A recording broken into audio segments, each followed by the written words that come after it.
Fragatzen ari garen unean gaueko 12:07 minutu igaro diren honetan, Realak eta Leganesek anoetan jokatu duten eSports Ligako 25. jardunaldiko norgehiagokaren analisia egingo dugu. Garaipenak txuri urdinentzat izan da 3-0 emaitzarekin, eta honenbestez Imanolenek bolada onari jarraipena eman diote. Gogoratuko dugu aurreko jardunaldian, batetik Realak Europa Ligen Midtjylanden aurka sailkapena eskuratu zuela anoetan, 5-2 irabazi ostean, Leganesek berriz 3 berdindu zuen Butarken Alavesen aurka. Beraz, esan daiteke bi taldeak nahiko dinamika positiboan iritsi direla gaurko norgehiagoka honetara. Imanolek 4-3-3ko sistemaren aldeko apustua egin du. Remiro izan da ATP-an, lauko lerroan atzealdean Jon Mikel Aranburu eskuinaldetik, Javi López ezkerraldetik, Agerde eta Elustondo atzealdearen erdialdean, Zubimendi izan da euskarri moduan, zelai erdian Zaharianek eta Pablo Marinek lagundu diote, eta goian eskuinaldetik Takeku, ezkerraldetik Sergio Gómez, eta goian puntan Horri Oskarson izan da. Borja Jimenezek berriz 5-3-2ko sistemaren aldeko apustua egin du. Dimitrovic izan da ATP-an, atzealdean Alti eskuinaldetik, Juan Cruz ezkerraldetik, Nastasic, Sergio González eta Rosier atzealdearen erdialdean, naiz eta Juan Cruzek apur bat aurreratuago jokatu duen Alti askotan eskuinaldera sartzen zen, eta apur bat 4-5-bateko sistema ere atera duela esan daiteke Borja Jimenezek, eta horixe. Eta, partida hasieratik Realak esan daiteke kontrolpean izan duela, lehen da biziko minututik txuri urinak askoz ere freskoago ikusten genituen, presioa ere eraginkorra zen, eta Leganesi asko kostatzen zitzaion atzetik ateratzea baloia, eta 12. minutuan Pablo Marinek pasea eman dio erasoan Arsen Zahariani, eta errusiarrak gaurkoan aspaldiko partez hasieratik jokatu du erdilari errusiarrak, eta 12. minutuan sekulako zartakoa eman dio baloiari, eta 1-0 egin du. Dimitrovicek esango nuke zer edo zer gehiago ere egintzezakela, baloia nahiko erditik joan delako, baina egia da sekulako indarrarekin, sekulako potentziarekin joan dela baloi hori, eta oso zail zuela zerbait egitea hor atezain serbiarrak. Minutuak aurrera joan ala, Reala eroso zegoen, Takekubo bere aldetik bereak eta bi eginaz ikusi dugu, baita zelai erdian Arsen Zaharian ere oso parte hartzaile, golaz gain sekulako partida jokatu du errusiarrak, goiti berakoa, eta Imanol konbentzitzeko oso egokia. Gainera, gaurko partida apur bat aldaketa batzuk egiteko ere bazen, gogoratu behar baita aste azkenean Realak partida oso garrantzitsua jokatuko duela Real Madriden aurka anoeta estadioan, eta honen bestez gaur aldaketak egitea ezinbestekoa zen, baina minutuak aurrera joan ala Reala eroso zegoen. Leganes hor saiatzen zen Nastasic eta Sergio Gonzálezen bitartez apur bat goian Raba eta Diego García aurkitzen, baina ezin zuten. Realak egia esan gaurkoan atzealdeko lerroa oso ongi ipini du, eta oso erne egon dira jokalari guztiak une oro, baina atzealdea zari garela 31. minutuan Realarentzat berri txarrak iritsi dira. Joko aldetik ongi ari zen Reala, baina Nayef Agerdek mina hartu du, eta Jon Martinek ordezkatu du. Agerd sekulako partida jokatzen ari zen lesionatu arte, badirudi gainera muskularra dela, eta ondorioz nekez izango da asteazkenean Real Madriden aurkako norgehiagoka horretan Nayef Agerd, eta benetan pena izan da, baina esango nuke Igor Zubeldia itzuliko dela partida horretarako, eta beraz hori garrantzitsua izango da, ziur aski Zubeldiak eta Aritz Elustondok osatuko baitute atzealdeko pare hori.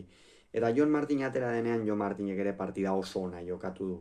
Orain artean Imanolek konfiantza eman izan niondean bete izan du, behar bada oraindik ere falta zaizki hor pase batzuk, eta errazago egitea edo, baina orokorrean planta honeko erdiko atzelaria da, eta gaurkoan ere erakutsi du Realaren dinamikan egoteko jokalaria badela.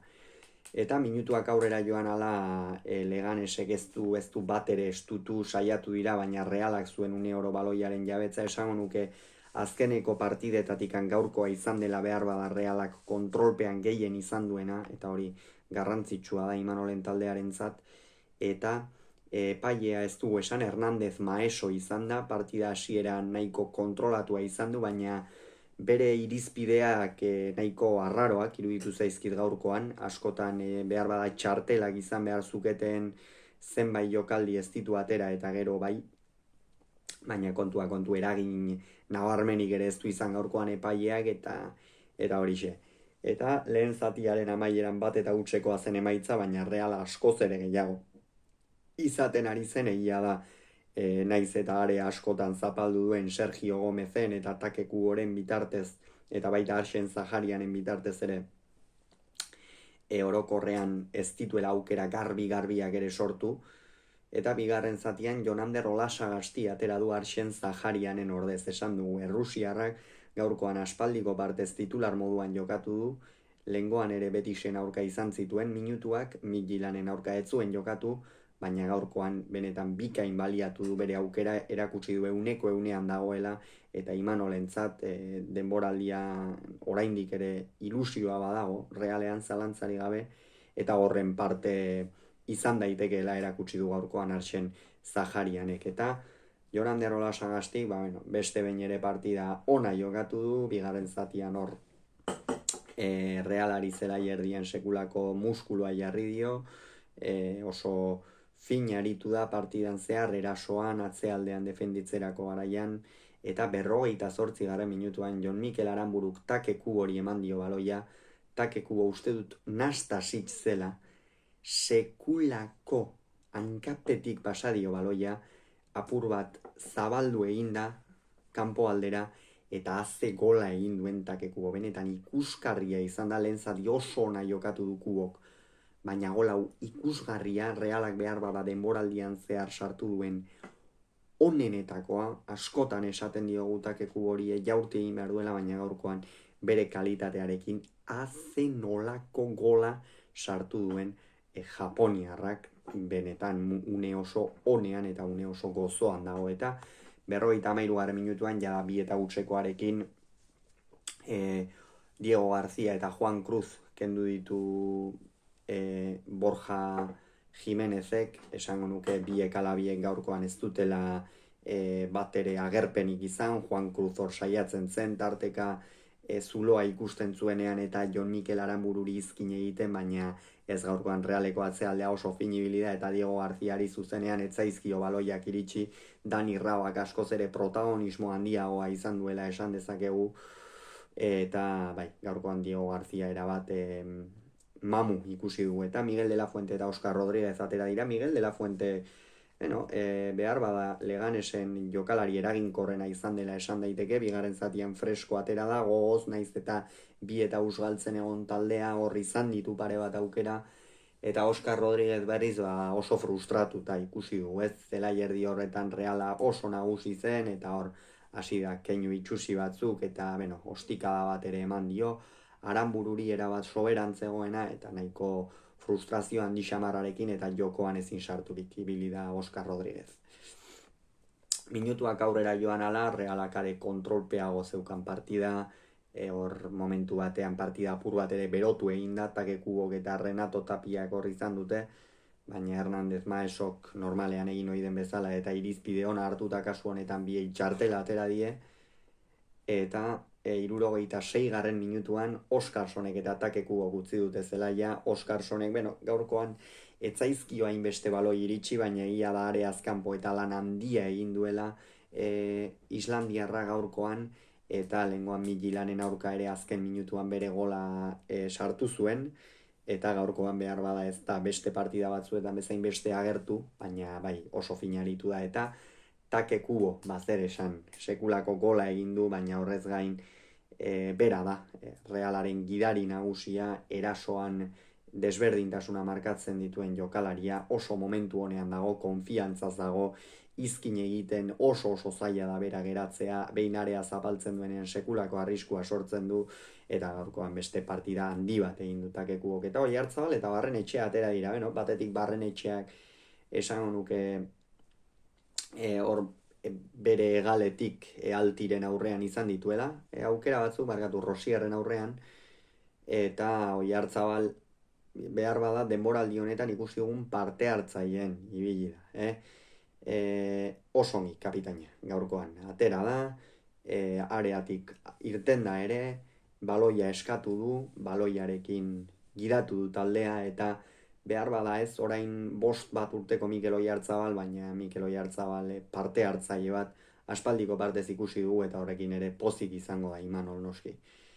Eta 73. minutuan Alti eta Zisek kendu ditu kasu honetan Borja Jimenezek.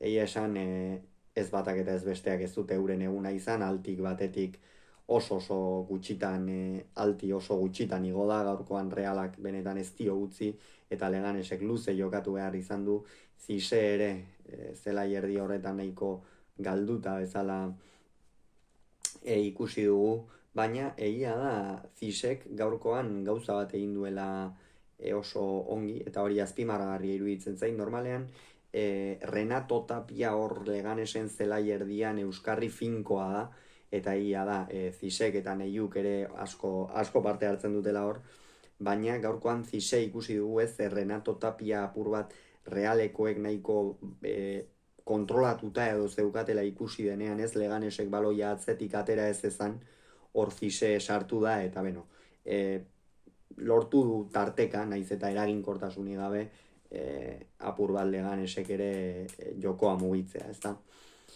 Eta Roberto López eta Javi Hernández jada partida erabakita zegoenean irten dira. Roberto López Realeko jokalari hoia, beretzat ere partida berezia izango zen oski, baina hauek ez dute inongo eraginik izan jala Leganes besoa jaitsita baitzegoen. Eta 80. minutuan Jon Martinek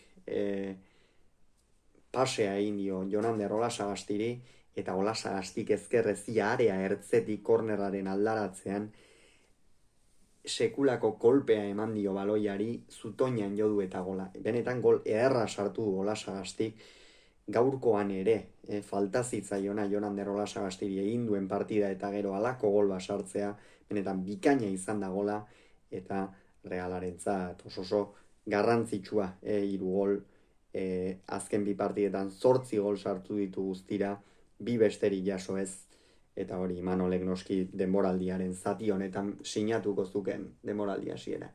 Eta Elustondo kendu du Luken Beitia sartzeko, Luken Beitiak debuta egin du, Elgoibartarrak gaurkoan 83. minutuan atera du, Elustondok partida ona jokatu du, seguru, sendo defentsan, eta lider ikusi du gaurkoan Elustondo, eta Luken Beitiak, azken minutuak ongi jokatu ditu, hor baloi bat moztu du, eta azkenik Dani Raba kendu du Duk ateratzeko Borja Jimenez 87. minutuan, jada partida erabakita zegoenean. Dani Raba izan da behar bada Leganesen Miguel de la Fuenterekin batera arrisku gehien sortu duena, baina Realaren atzealdea esan bezala gaur sendo ibili da, eta horrek Leganesi bere plan guztiak zapuztu dizkiola esan daiteke. Honen bestez partida honen ostean, Reala 8. kokatu da sailkapenean Europatik puntu bakar batera, Leganes berriz zuloan finkatu da, 16. postuan da, jaitsiera postuetatik puntu bakar batera. Hauxe beraz esan beharreko, aurrengoan gehiago izango zuen, bitartean izan agur.